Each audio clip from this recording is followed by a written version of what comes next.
Hi everybody, good to have you back.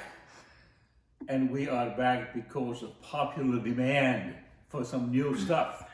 So what we're doing tonight is an apricot sauce that goes over pork, or you can use it over chicken, or you can use it over duck if you choose to. So what we're gonna start with is one small can, about 29 ounces of apricot. Canned, and the apricot are peeled.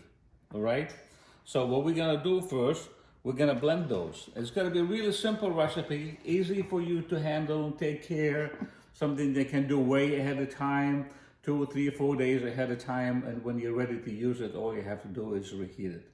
So to start with, we're gonna take this can and we're gonna dump it here with its syrup in the blender. Is this sweetened or is it unsweetened? Unsweetened here. Okay. In heavy syrup, it says. So we're gonna blend that really.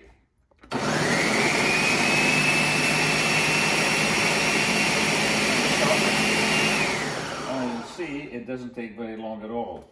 Okay. Now we're gonna take the blended apricot. We're gonna make sure, remember, it's gotta be, make sure that the apricots you buy are peeled apricots, okay? I'm gonna put them in a pan.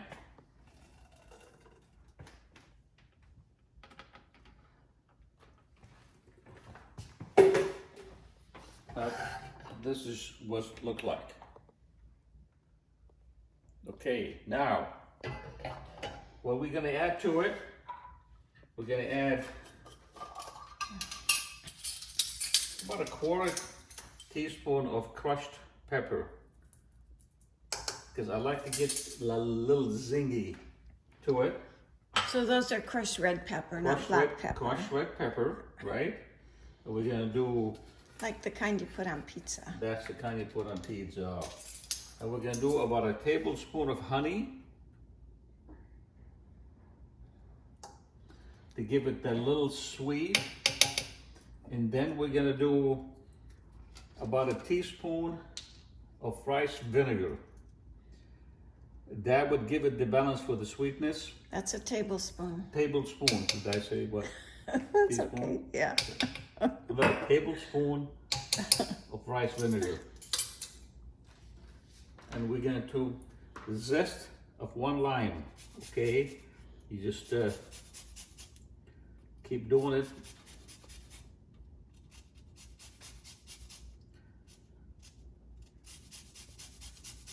The lime, it gives it that little citrusy kind of flavor. Be quick.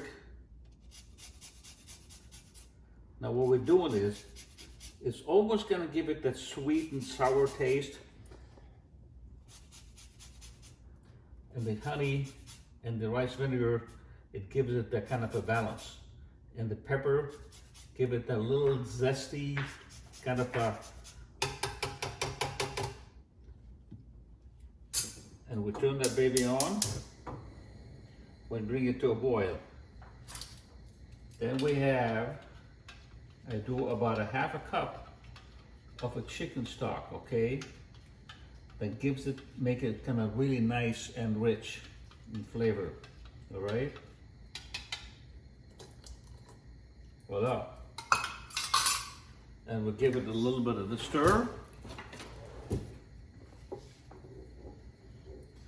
And what we want to do is we want to get cooked and bring it to a boil, and then just then reduce it, turn the heat down a little bit, and just let it reduce for a little while.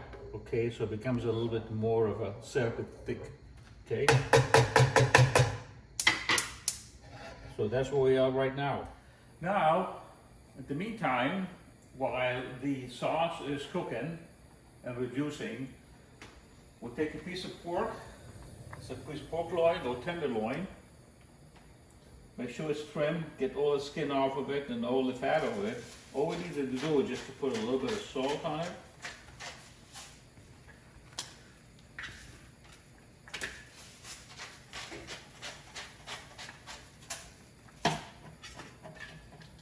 A little olive oil in the pan. What I want to do is I want to seal it, brown it on both sides, all sides, before I stick it in the oven. All right. As you can see, we're going to brown on one side a little bit. You want to just kind of little amber color. And then what we're going to do, we're going to preheat the oven at 400 degrees. Okay? We're going to brown it a little bit on both sides. I want to seal everything so it doesn't dry out.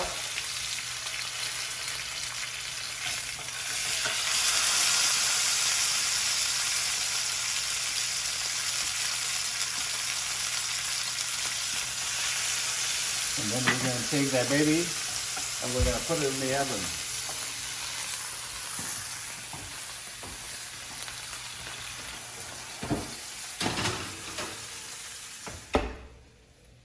Okay. As you can see, the consistency of this sauce is starting to formulate. Still perking. It normally takes about 20 minutes to half an hour to reduce and get all the flavors. Okay, what we're going to serve with it this evening is some fresh asparagus. So what I'm going to do, I'm going to blanch them. So what we have is, as you can see, the asparagus right here. So the bottom part of it is always the kind of tough. So I normally take about an inch and a half, maybe 2 inches. It depends on how the thickness of that. And I disregard those unless you want to do some stock with it. The tips. Now, a lot of people, they always wonder why when I cook asparagus is so nice and crisp even if it's cooked. Well, when you're blanching it, you just want it to be barely soft and then give it an ice bath right away after that. And I will show you. So what we're going to do is I'm going to put some water in there and we're going to boil it basically. Cover that with water.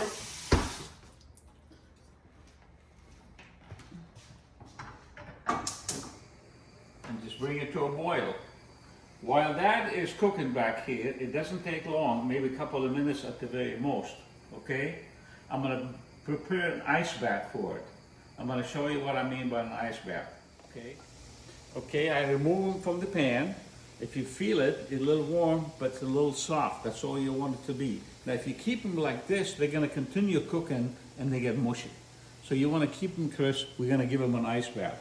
And what I mean by ice bath is we're going to give them a little bit of ice. And we're going to put them a bunch of cold water on it. All we want to do is we want to stop the process of cooking. So that's how you blanch your vegetables. Every time you want to blanch something, because you just want to keep cooked, but you want it to be crisp when it's cold. So that's going to cool them off and maintain the crispness of the vegetables.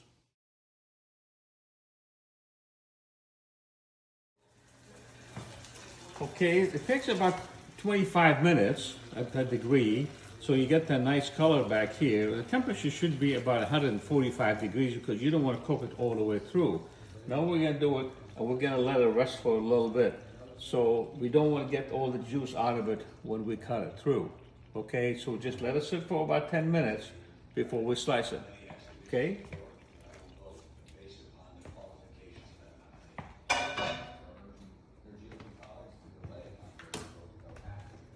Looks pretty. Apricot sauce still cooking. Okay, now that's about 30 minutes, 35 minutes. We got the sauce, as you can see, a little bit thickened quite a bit. Now we're gonna strain it. You can use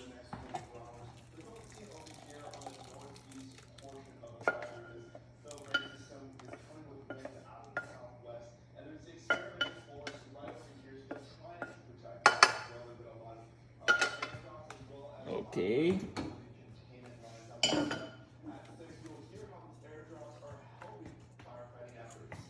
Just work it.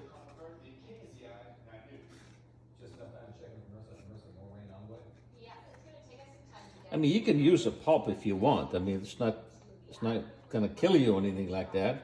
But if you want just nice, smooth, flavorful sauce, you just take it and kind of smash it against the side of the strainer.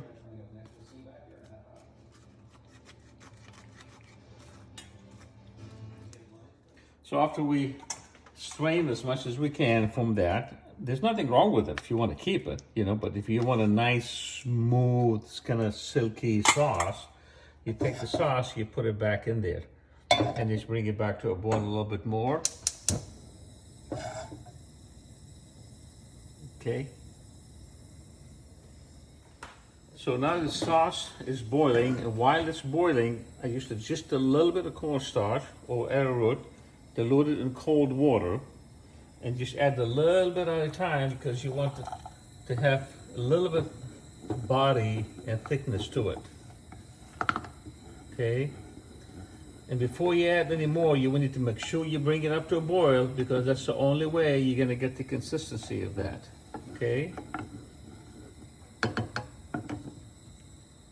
Okay, we're gonna add a little bit more and bring it back to a boil again. Mix it up really good. Give it a really nice, good body to it, but make sure you always bring it up to a boil before you add any more, because you don't want to add too much. Ah, look at that, baby. Look at that. Starting to give it a really nice, silky. And we're gonna adjust a little bit more. Basically what I have here is about a teaspoon of cornstarch.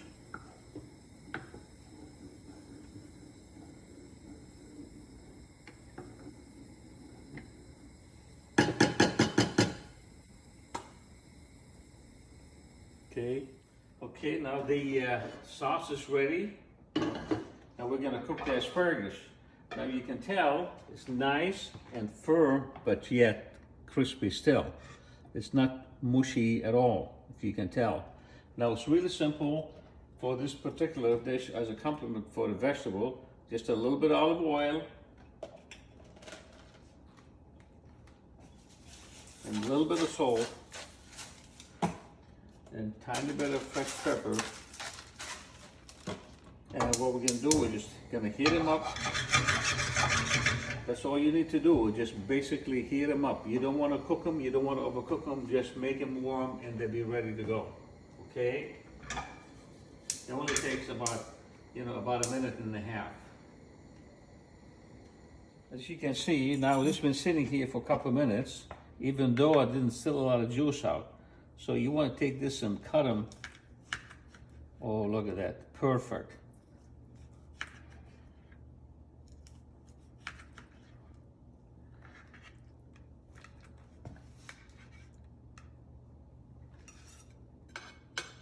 Nice and juicy.